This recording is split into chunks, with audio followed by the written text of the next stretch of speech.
I sebenarnya tak suka you buat rambut macam tu tau sebenarnya. I belum mandi you. Ha?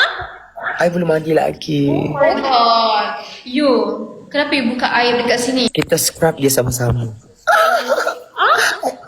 Kisah you. You okay ke selama I dengan husband you? I macam ni lah you.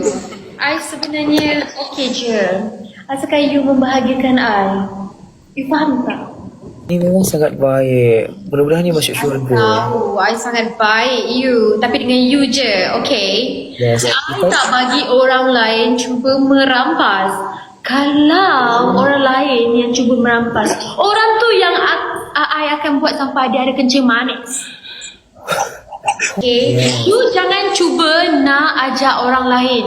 Kalau I tahu benda tu, I akan buka rahsia. No.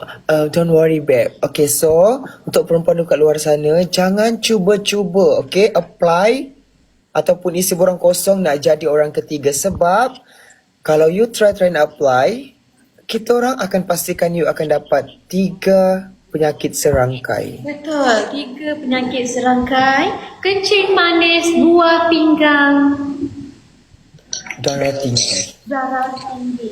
I akan make sure benda tu, sumpah korang akan jadi penyakit-penyakit tu. Walaupun keturunan korang tak ada benda-benda tu, tapi kita orang akan make sure benda tu akan ada dekat korang. Sebab korang cuba nak melontar Alif Irfan, you know. Kejap. Husband kita cool lah. Ha?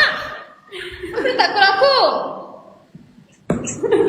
Sayang sangat-sangat. I love you.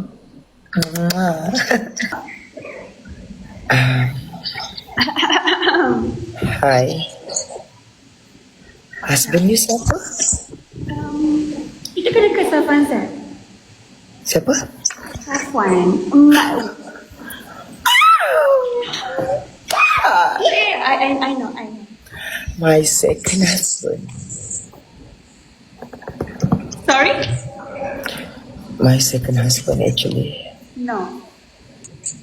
Yes, Afwan. Oh, no. Yes, I like dengan isteri you. Why? Now, Nurha, you kena faham tau. I dengan husband you, kita orang dah nikah dekat Thailand.